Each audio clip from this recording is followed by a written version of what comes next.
अस्मिन् पृष्ठेन वेदोक्तेन प्राकारेण ছাত্ৰ-ছাত্ৰীৰ মৈদান ভোজনৰ বিশেষ ব্যৱস্থা ডিব্ৰুগড়ত কেন্দ্ৰীয় ৰান্ধনীশাল দিহিং খামতি ঘাটত ৰান্ধনীশালৰ শিলান্যাস ভূমি পূজন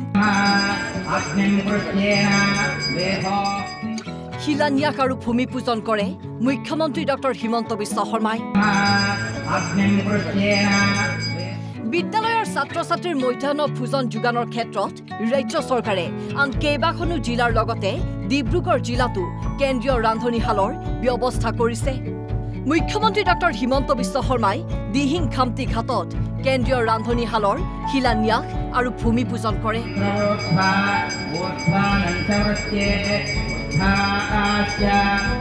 ৰাজ্য চৰকাৰৰ সহযোগত অক্ষয় পাত্ৰ ফাউণ্ডেশ্যনে কেন্দ্ৰীয় ৰান্ধনীশাল চলাব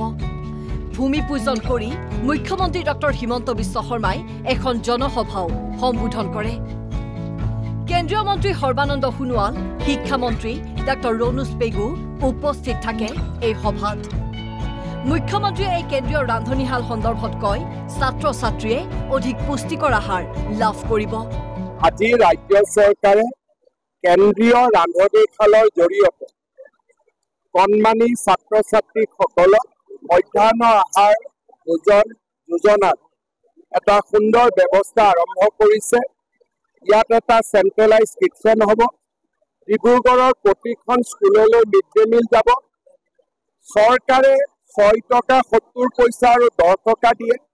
অক্ষয় পাত্ৰ ফাউণ্ডেশ্যনে নিজৰ পৰা আৰু পুঁজি লগোৱাই 12.5 টকা 50 পইচাৰ সমমূল্যৰ মিড ডে মিল পুষ্টিকৰভাৱে ছাত্ৰ-ছাত্ৰীসকলক খুৱাবৰ বাবে এই আঁচনিটোৰ জৰিয়তে কাম কৰিব মুখ্যমন্ত্ৰী ডক্টৰ হিমন্ত বিশ্ব শৰ্মাই এই সভাতেই সদৰি কৰে চৰকাৰৰ আন এক পৰিকল্পনা বিদ্যালয়ত পুৱাৰ আহাৰ দিয়াৰ কথাও ভবা হৈছে আমি যদি স্কুলবিলাকত এটা ব্ৰেকফাষ্ট এটাও আৰম্ভ কৰিব পাৰোঁ চাহ বাগিচাই হওক বা আন অঞ্চলতে হওক ৰাতিপুৱা স্কুলত অহাৰ লগে লগে কিবা অলপ বিস্কুট চাহ আৰু দুপৰীয়া খোৱা দুখীয়া ল'ৰা ছোৱালীৰ স্কুলত অহাৰ সংখ্যা বহু গুণে বাঢ়ি যাব ড্ৰপ আউট কমি যাব আৰু আমাৰ দুখীয়া দৰিদ্ৰ মানুহে শিক্ষাৰ এটা ৰাস্তা বিচাৰি পাব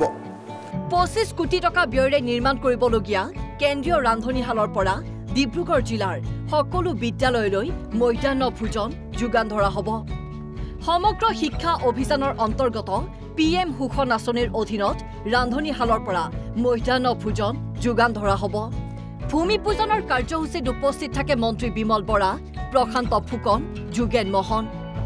হৰে কৃষ্ণ অভিযান আৰু অক্ষয় পাত্ৰ ফাউণ্ডেশ্যনৰ বিষয়ববীয়াসকলো উপস্থিত থাকে এই কাৰ্যসূচীত ডিব্ৰুগড় জিলাৰ বিদ্যালয়সমূহত মধ্যাহ্ন ভোজন যোগানৰ ক্ষেত্ৰত নতুন অধ্যায়ৰ সূচনা হ'ব বুলি আশা কৰিছে সকলোৱে ডিব্ৰুগড়ৰ পৰা হৰেন সোণোৱাল NB নিউজ